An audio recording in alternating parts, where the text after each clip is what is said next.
Hello, ladies. I'm Erica CHAFKIN, the founder and chief empowerment officer at datewithpower.com. My mission is to empower you with the confidence and skills you need to attract Mr. Right and build a happy, lifelong relationship with him.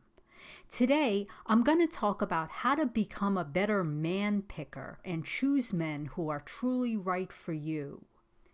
I want to start out by sharing a quick story with you. I once asked a group of women what they were looking for in a life partner, and most of them said things like, I want a nice, down-to-earth guy who's looking to get married and settle down. My response to them was, sounds great. Tell me more. What's he like? What other qualities does he have? What are his core values? How do you feel when you're with him?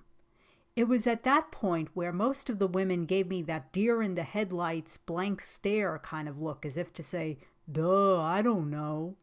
Unfortunately, just wanting a nice marriage-minded guy isn't enough. While it's definitely important to find a man who's kind, respectful, and wants to settle down, those things alone don't necessarily make him the right guy for you.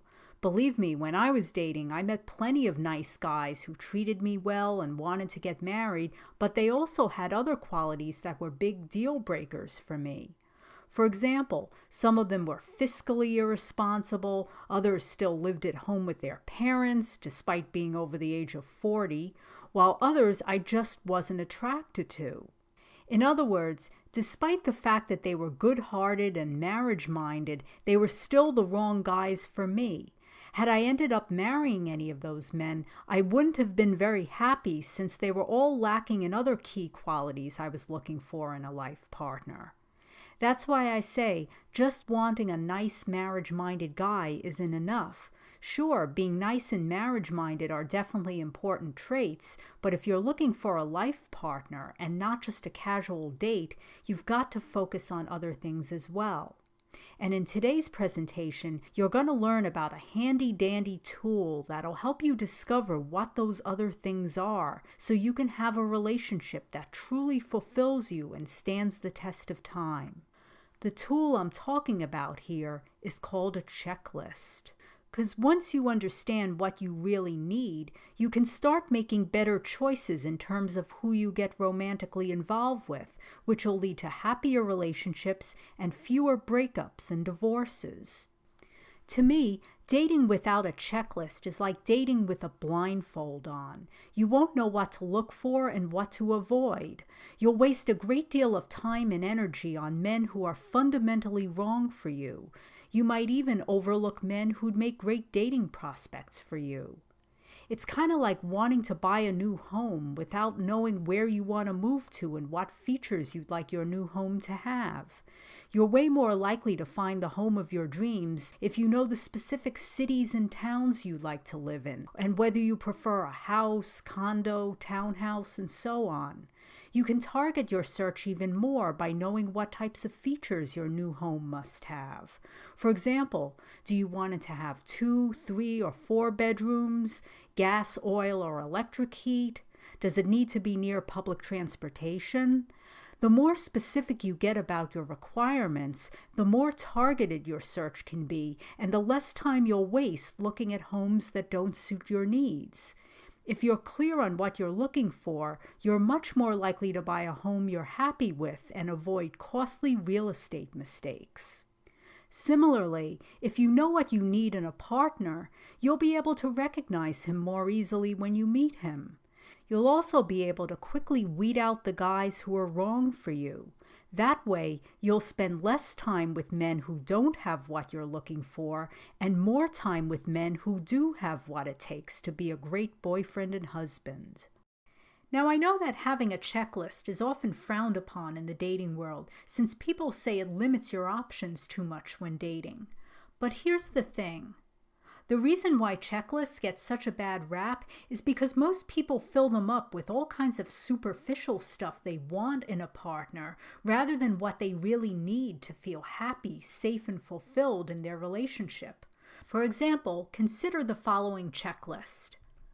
My partner must have a full head of hair, be at least 5'10", make at least $150,000 a year, drive a luxury car, be hot and handsome like George Clooney, and live no further than 5 miles away from me. Now, I don't know about you ladies, but I think most people will agree that your chances of finding someone who meets all these criteria is probably quite slim. With a checklist like this, you'll probably be single for a really long time because it's so restrictive, and you'll end up dismissing a lot of potential dating prospects who'd otherwise make great husband material. Aside from that, even if you did meet someone who had all those characteristics, it doesn't necessarily mean you'd be happy with him. After all, what good are his looks and wealth if he lies, cheats, and treats you poorly? In other words, just because a guy has everything you want in a partner doesn't mean he'll be able to give you everything you need to feel loved, cared for, and respected. Now compare the checklist on the previous slide with this one. My partner must treat me with kindness and respect, be marriage-minded, reliable, trustworthy, and faithful. There must be a healthy degree of chemistry and attraction between us. He should be there to support me when times get tough. He must be financially secure and responsible with money. What's different about this checklist? Well, unlike the previous one, it contains things you actually need in order to have a healthy, lasting relationship with someone. I like to refer to these things as your relationship needs. They're the qualities and traits your partner absolutely must have in order for you to feel happy and secure in your relationship with him. Because let's be honest, you could be dating the sexiest man alive, but if he's not giving you the love, respect, and commitment you desire, you're still going to be pretty darn miserable. I guarantee it. Now keep in mind that everyone's relationship needs are different, because we're all unique human beings and we all have different must-have criteria for our partners. Another thing you might have noticed about the two checklists is that what you want in a partner is often very different from what you actually need in order for your relationship to work and stand the test of time. Which brings me to my next point, the difference between needs and wants. The main difference is that your relationship needs are non-negotiable and cannot and should not ever be compromised. There must-have criteria that your partner must possess in order for your relationship to work. And here's the thing about relationship needs. Your partner must be able to meet every single one of them. Not just one or a few of them, but all of them. So if you have 10 relationship needs, he's got to meet all 10. Even if he's missing just one, he's out of the running to be your life partner. I know that sounds harsh, but the reality is, if a guy is unable to meet all your relationship needs, you're bound to feel conflicted and unfulfilled. Let me ask you, have you ever been in a relationship where you felt like something was missing? Maybe you couldn't put your finger on it, but you just knew that something was off. Well, if so, it's probably because one or more of your relationship needs wasn't being met. I remember I once dated a guy who had a heart of gold. This guy didn't have a mean bone in his body. He was just so kind and treated me like a princess. The only problem was he was terribly irresponsible. He used to drive his car recklessly, he neglected his health, and he never paid his bills on time. And this was someone in his mid to late 40s. It wasn't like he was fresh out of college trying to live on his own for the first time. He was a fully grown adult who, for whatever reason, chose to live his life in a very irresponsible manner. And this really bothered me, especially because one of my relationship needs was to have a responsible partner. I found that the longer I dated him, the more frustrated I became at his unwillingness to grow up and get his act together. Sure, he had a lot of good qualities, but the fact that he was irresponsible was a huge deal breaker for me. I eventually broke up with him once I realized he was never going to reform his ways and become the responsible man I needed him to be. It certainly wasn't easy, but I knew it was the right decision because I couldn't see myself marrying and settling down with such an irresponsible person. That's why I say the fulfillment of your relationship needs is an all or none thing. If your partner cannot meet them all, then it's sayonara, goodbye. Your wants, on the other hand, are more negotiable and flexible. Your wants typically include more of the superficial stuff I mentioned earlier, like hair color, height, profession, income level, and so forth.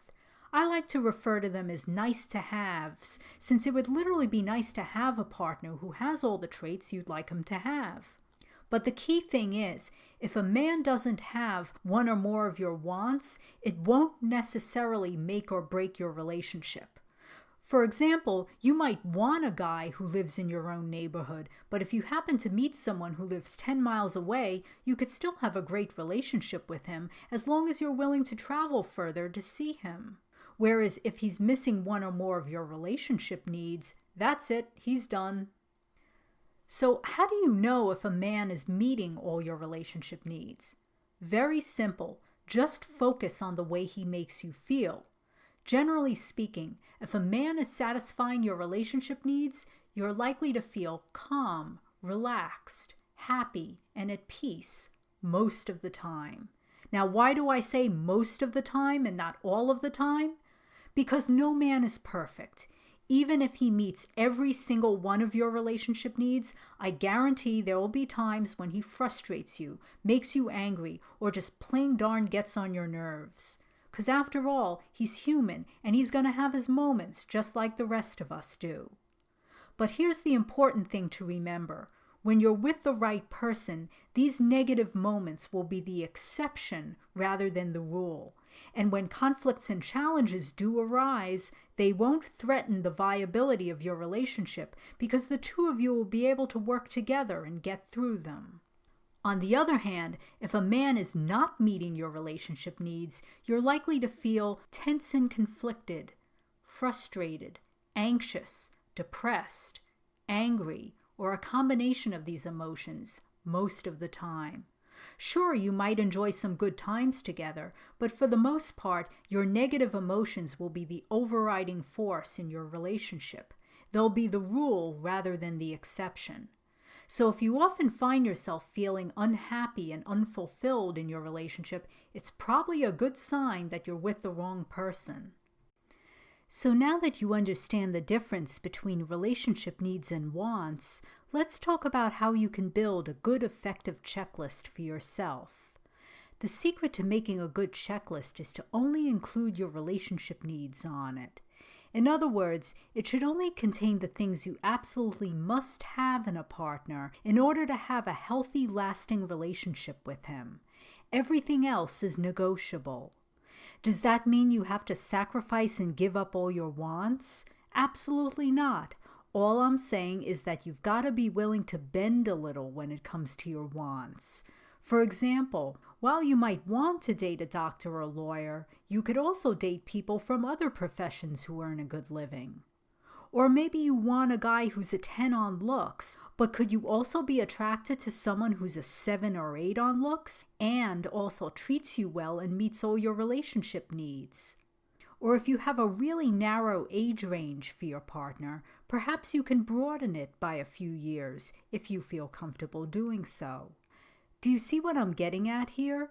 By being more flexible on your wants, you'll open yourself up to more dating prospects who could potentially satisfy your relationship needs and give you the love and commitment you desire. If you really want to date with power, you've got to stay true to your relationship needs and be willing to bend a little on your wants. As I mentioned in my previous video, dating with power is not about finding the perfect person because he doesn't exist. Rather, the key is to find someone who's perfect for you, someone who can meet all your relationship needs and give you the love and happiness you deserve. I'm now going to show you how to create your own unique checklist that you could use whenever you date. But rather than just calling it a checklist, I want you to refer to it as your empowered dating checklist, since it'll help you become a more empowered dater. So the first step in building your empowered dating checklist is to grab a sheet of paper and make 2 columns. Label the first column Deal Breakers and the second column Relationship Needs. Deal breakers, also known as red flags, consist of anything you have zero tolerance for in your relationship. This can include things like physical abuse, addictions, rudeness, infidelity, and so on. Relationship needs are the opposite of your deal breakers. They're the qualities, traits, values, and behaviors that your partner must have in order for you to enjoy a happy, fulfilling relationship with him. Now, since our brains have a negativity bias, meaning that we tend to focus more on the negative and things we don't want, the easiest way to make your list is to start with your deal breakers and then flip them around to come up with your relationship needs.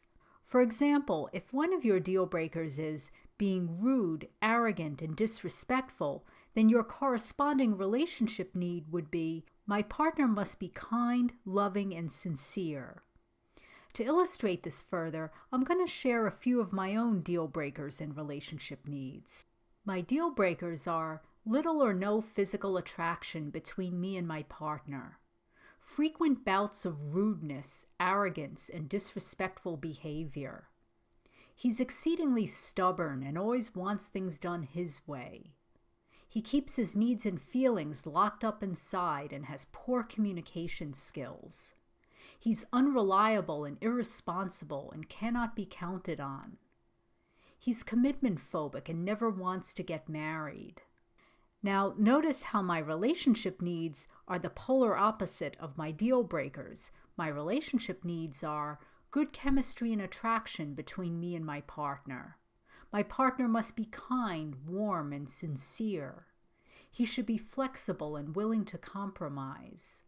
He is able to communicate his needs and feelings openly and honestly. He's reliable and responsible and can be counted on. He keeps his promises and commitments. He must be marriage-minded. Keep in mind, these deal breakers and relationship needs are unique to me. Everyone has their own, so please don't feel like you have to have the exact same ones as I do. To help you make your own checklist, here are a few possible ideas for what you can include on it. The first is your desire for marriage. If you want to get married someday, one of your relationship needs should probably be to find a marriage-minded partner. Attitudes towards children. Are you looking for a partner who wants to have kids someday, or vice versa if you don't want kids? And if he has children from a prior relationship, is that okay with you, or do you prefer to only date men who don't have any kids of their own? Also, if you have children from a prior relationship, one of your relationship needs should be that your partner must be accepting of your children. Family values. Do you want someone who has close relationships with his family and enjoys being around them? Money and spending habits. Would you rather date a saver or a spender? Remember, financial differences are one of the biggest causes of divorce, so it's always better if your attitudes towards money are at least somewhat similar. Health. Do you want a health-conscious partner? For example, someone who eats a healthy diet, enjoys exercising and being active? Or would you prefer someone who is more lax about eating, exercising, and staying fit? Introversion and extroversion. Do you prefer someone who's more quiet and introverted, or outgoing and extroverted? And by the way, if you're introverted, that doesn't necessarily mean that you should shy away from extroverts, because sometimes they could be a good complement to you and help you get out of your shell. Structure versus spontaneity. Do you want a partner who values structure in his life? By this, I mean someone who's very organized, likes to make to-do lists and plan things out in advance, versus someone who values spontaneity, meaning that he likes to do things on the fly and not plan everything out. More of a go-with-the-flow kind of guy. Lifestyle. Would you rather have a partner who's more of a homebody, or someone who enjoys going out and about often? Is he on the adventurous side, or is he more cautious and risk-averse? Again, these are just a few examples of what you can include on your checklist. You don't have to include all of them or any of them for that matter. After all, your empowered dating checklist is unique to you and should only contain the things you absolutely cannot stand and must have in your relationship. Here are 2 important things to keep in mind when making your empowered dating checklist. The first is, your empowered dating checklist is a work in progress. You can tweak it at any time by adding or deleting items from it, because sometimes the more you date, the more you'll discover new things that you absolutely must have or cannot stand in a person. I know that used to happen to me a lot when I was dating. The second thing is, it's important to use positive language when you're making your list of relationship needs. In other words, avoid using words that carry a negative connotation, such as jerk, liar, cheater, stupid, and so on. Instead, focus on what you do want in a partner rather than what you don't want. For example, instead of saying, "I don't want a guy who's stupid," say something like this instead: "I want a guy who's intelligent and well-rounded." You see the difference? The last statement sure sounds a lot more positive and upbeat, right? Your relationship needs should make you feel good whenever you look at your checklist.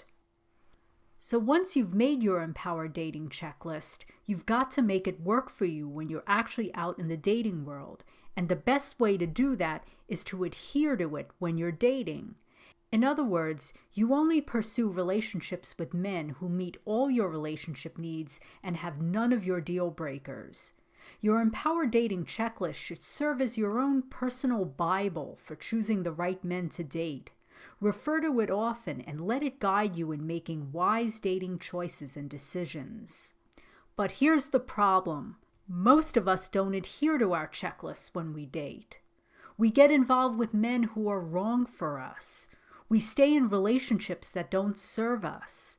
We disregard our own needs and ignore red flags and deal breakers when they pop up.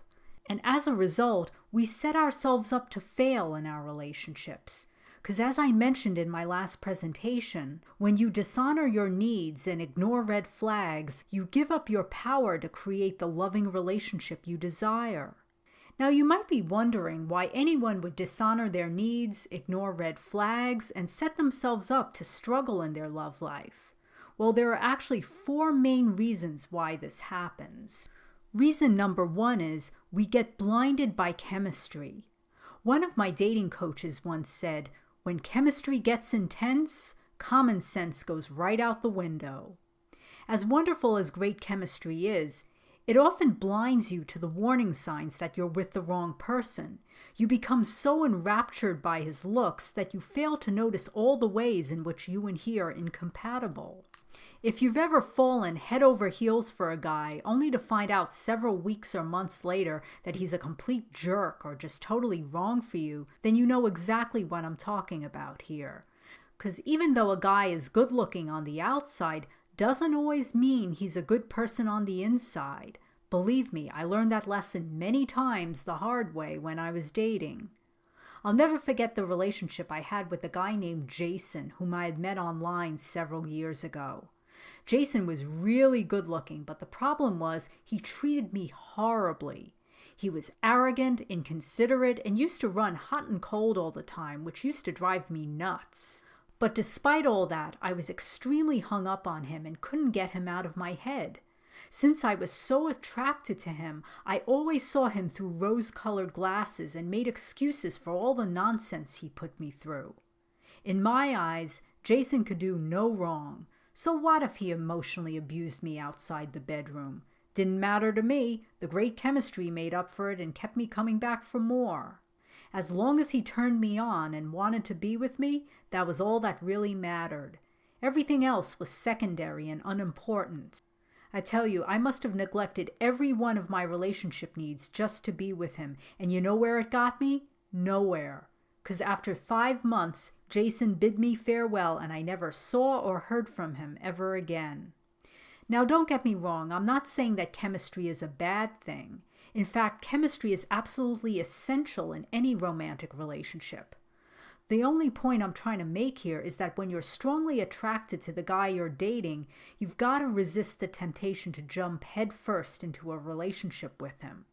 Instead, take things slow. Spend time getting to know him well first before getting too emotionally attached or sexually involved with him. Make sure he's meeting all your relationship needs and that no deal breakers are present. And just for the record, this process normally takes a few months, not a few dates. It takes time to really get to know someone well. Reason number 2 is we believe the red flags will just disappear as time goes on. But the sad reality is they won't. One of the biggest lessons I learned when dating is that red flags don't turn green. In other words, they don't just suddenly vanish and go away on their own. Even if a certain deal breaker isn't causing problems in your relationship right now, I guarantee it will as time goes on and your relationship progresses. Believe me, ladies, I speak from experience. Reason number 3 is we think he'll change. I used to fall into this trap all the time whenever I met someone who had one or more of my deal breakers. I'd deceive myself into thinking that he'll change, he'll reform himself, he'll eventually grow up. But you know what? He never did. I learned many times the hard way that he ain't gonna change. That's why if you ever meet someone who has any of your deal breakers, please don't fall into the trap of thinking he'll change and things will magically get better. Because unfortunately, 99.9% of the time, he's not going to change, especially if you want him to change a major aspect of his personality, lifestyle, belief system, or value system. All those things are extremely difficult to change since they define who he is as a person. So if he strikes you as being a pompous ass when you first meet him, I guarantee he'll still be a pompous ass 3 weeks later, 3 months later, and 3 years later. If you can't count on him now, you still won't be able to count on him later. Please don't fool yourself into thinking that if you love him enough or nag him enough, he'll morph into the type of man you'd like him to become. Unless he makes a conscious decision to change, it's not going to happen. You can give him all the love and great sex in the world, but it's not going to cause him to change unless he himself actually wants to change. Reason number 4 is we're afraid of being alone. In other words, we'd rather have a bad or mediocre relationship than no relationship at all. We're afraid to walk away because we don't want to be alone and we're afraid we'll never meet anyone else who's better. Or perhaps we believe we're not good enough to attract the man we really want, so we just settle for less than we deserve. Whatever our reasons may be for staying with the wrong guy, it's usually due to fear, desperation, or a power-destroying belief that's keeping us stuck. Before I became an empowered dater, I was a master at dishonoring my relationship needs and ignoring deal breakers. Heck, I didn't even have a checklist back then. My love life was governed by fear and a core belief that I'd never be able to find a good-looking guy who treated me well. Deep down inside, I believed I wasn't good enough or pretty enough to attract the sexy, confident guys I was interested in. Whenever I met someone I really liked, I'd put all my own needs on the back burner just to please him. I'd go along with whatever he said and did, even if it was hurtful, because I didn't want to make waves and risk losing him. I sacrificed my dignity and self-worth just for the sake of being in a relationship. And you know where it got me? More than 10 years of unhappy, unfulfilling relationships. Finally, after my seventh failed relationship, I decided that I had had enough, not with dating, but with dating the wrong guys. I realized I was better off alone than with someone who made me miserable. I'll never forget what one of my dating coaches had told me back then. She said the pain of a breakup is difficult but temporary, whereas the pain of spending the rest of your life with the wrong person is endless. Those words had a deep, lasting impact on me, and I hope they do the same for you as well, especially if you're the type of person who tends to get stuck in relationships with the wrong men. Because a key part of being a successful dater is having the courage to walk away from all the Mr. Wrongs so you can find true love and happiness with the right guy. After going through 7 failed relationships, I finally mustered up that courage because I was tired of suffering and I knew in my heart I deserved better. And I realized the only way things would ever get better is if I became more selective in terms of who I chose to get romantically involved with. I also began doing a lot of personal growth work to rebuild my confidence and self-esteem, which were at an all-time low after suffering through so many failed relationships. I got clear on what I was looking for and made my own empowered dating checklist, which I then followed to a T whenever I dated. From that point on, whenever I met someone who was wrong for me and didn't meet my relationship needs, I respectfully bid them farewell and moved on. For the first time ever, I took charge of my love life and started holding myself accountable for the men I chose to get involved with. And you know what happened? I started having much better dates and relationships. Why? Because I was more discriminating. Since I had learned to quickly weed out the wrong men, I could now focus my time and attention on men who treated me well and actually had what I was looking for in a partner. That's not to say that I fell in love with every guy I met, but they were still a heck of a lot better than the guys I had dated in the past. I actually began to enjoy dating rather than dreading it. Eventually, about a year later, I met a man who satisfied all my relationship needs and had none of my deal breakers. This was the man I ended up marrying in 2017, and to this day, he still continues to satisfy all my deepest needs and desires.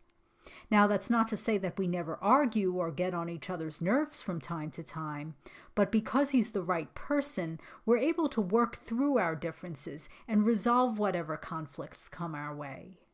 The reason I'm telling you all this is because I want you to realize what's possible once you let go of your fear of being alone. When you have the courage to adhere to your checklist and walk away from all the Mr. Wrongs, even if it means being alone for a while until you find someone else, that's when you open yourself up to the possibility of true love. 'Cause let's face it, Mr. Right can't find you if you're stuck in a relationship with Mr. Wrong. I'm now going to tell you the most important thing you need to know about checklists. Had I known this one thing when I first started dating, it would have saved me years of heartache and aggravation. So listen up, 'cause here it is. Your relationship needs are a two-way street. In other words, if you want to find someone who's kind and caring, you've got to be kind and caring yourself. If you want your partner to be a good communicator, you've got to be a good communicator too. If you want someone who's emotionally available and not still pining over his ex, then you too need to be emotionally available and not still pining over your ex. If you're seeking someone who's confident and self-assured, you too have to be confident and self-assured. Do you see what I'm getting at here? It works both ways. It's not just about a man meeting your needs, you've got to be able to meet his needs too. That's why so many women who have these elaborate, well-thought-out checklists still continue to struggle with dating. Even though they're crystal clear on what they're looking for in a partner, they don't necessarily have the qualities their partners are looking for in a woman. I know that's why I struggled so many years to attract the men I was interested in. As I mentioned on the previous slide, I was looking to meet a handsome, confident guy who had a good head on his shoulders and wanted to get married someday. Now, as you can imagine, a guy like that is probably looking for a confident, self-assured woman who feels good about herself and is comfortable in her own skin. But the problem was, I wasn't that kind of woman back then. Whenever I met someone I liked, I'd get all nervous and insecure since deep down inside I believed I wasn't good enough to attract someone like him. I never really felt relaxed or at ease around him because I was constantly afraid he'd leave me for another woman. And sure enough, that's always what ended up happening. We'd go out for a few weeks or months and then boom, he'd break up with me and that would be it. Now back then, I couldn't understand why this kept happening, but knowing what I know now, it all makes perfect sense. All my insecurities and lack of self-esteem were probably huge turnoffs to the men I dated and made me really poor girlfriend material in their eyes. Even though they had many of the qualities I was looking for, I clearly didn't have the qualities they were looking for. It wasn't until I developed within myself the qualities that my ideal partner was looking for, such as confidence, self-worth, and good communication skills, that my love life finally began to improve. Only then was I able to attract the men I was interested in, since I now had many of the qualities they were seeking in a woman. That's why a checklist alone is not enough. Once you get clear on what you're looking for in a partner, you've also got to put yourself in his shoes and think about what qualities he's looking for in you. Then you've got to think about whether you already have those qualities, or if there are any you need to develop and enhance further. For example, maybe your confidence and self-esteem are in need of a boost. Or your communication skills could use some beefing up. Or you're still reeling from a past relationship and you've got to first get over that heartache before heading back into the dating world. Or perhaps you've got to work on regaining your sense of trust if it's been shattered one too many times. Whatever it is, if you find there are certain qualities you're lacking in or need to develop further, it's okay. Remember, I didn't have all the qualities I needed at first either. The good news is, most of them can be acquired with some coaching and, of course, a strong desire on your part to learn, grow, and become more successful at dating. After all, that's why I started doing these presentations, so I could teach you the strategies and skills you need to attract the right person. Before I wrap up, I want to guide you through a short meditation that'll help you step into the feeling of what it's like to be in the right relationship with the right person. It'll also help you experience more love and joy in your daily life. If you happen to be driving right now, please either pull over or hold off on doing this meditation until you get home. Otherwise, sit back, relax, and enjoy the meditation.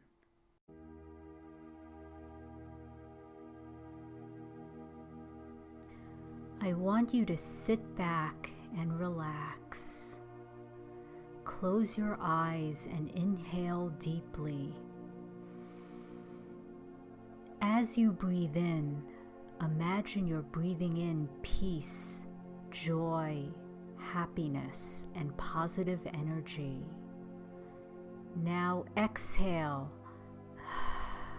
and imagine that you're breathing out any stress, tension, and negative emotions you've been carrying around in your body. Breathe in the positive energy and breathe out any tension and negative energy. Breathe in the positive. Breathe out the negative. In with the positive, out with the negative. With each breath in, imagine that you're letting in more and more love, joy, and happiness into your body. And with each breath out, you feel more peaceful and relaxed. Now imagine you're dating someone who has every one of the qualities you're looking for in a life partner. Imagine that you're with him right now, having fun together. Maybe you're at your favorite restaurant, or taking a road trip, going for a hike, walking on the beach. Whatever it is that you enjoy doing, imagine that you're doing it with him. Notice what you see, what you hear, and how it feels when you touch him and when he touches you.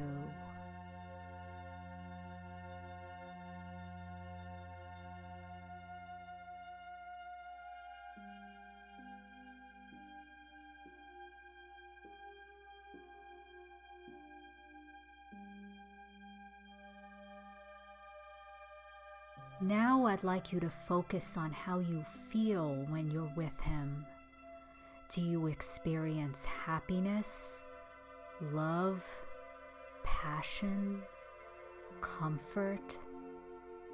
Allow the positive emotions you're feeling to flow throughout your entire body, filling you with positive energy.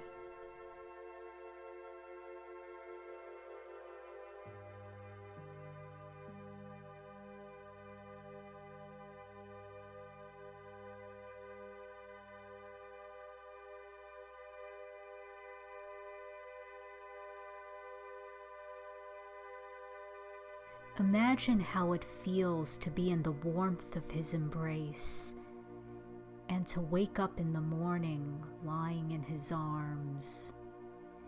It feels beautiful because you're dating someone who loves and accepts you just as you are. You feel comfortable and relaxed in his presence. You engage in deep, meaningful conversations where he really gets you and understands you. You tell him your innermost desires and needs while he listens caringly and patiently. Notice how it feels to connect with him on all levels: physical, emotional, and spiritual.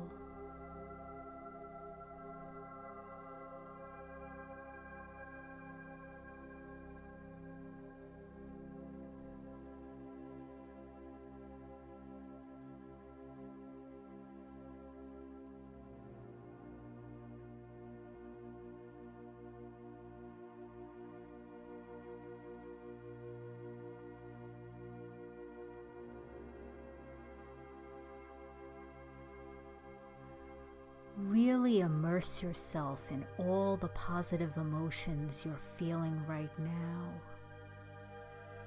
And now repeat the following mantra silently to yourself.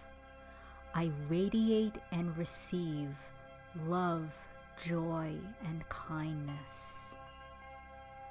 I radiate and receive love, joy, and kindness. Say it to yourself one more time. I radiate and receive love, joy, and kindness. From this day on, may you continue to radiate and receive love, joy, and kindness.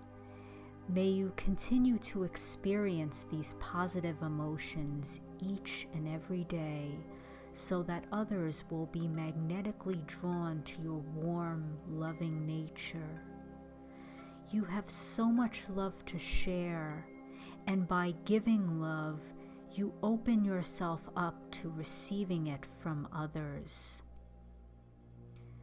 Now take one more deep breath in and exhale.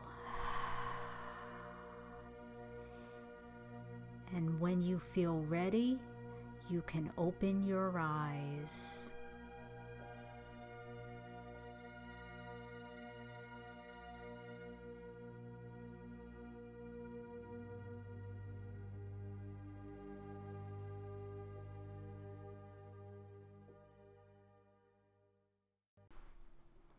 All right, I hope you enjoyed the meditation. Before I go, I want to leave you with my contact information in case you'd like to get in touch with me after this video is over. You can always email me at datewithpower@gmail.com. Or if you're looking for some one-on-one support in your love life that's tailored to your own unique dating situation and needs, then please go to the private coaching page of my website where you can learn more about my private coaching services. I included a link to it in the notes below this video, so feel free to check it out if you're interested. Finally, I just want to thank you for taking the time to watch this video. If you found it to be helpful, please hit the like button and leave me a comment and let me know what your biggest takeaways were. I wish you a fantastic day ahead, and don't forget, whenever you date, always remember to date with power.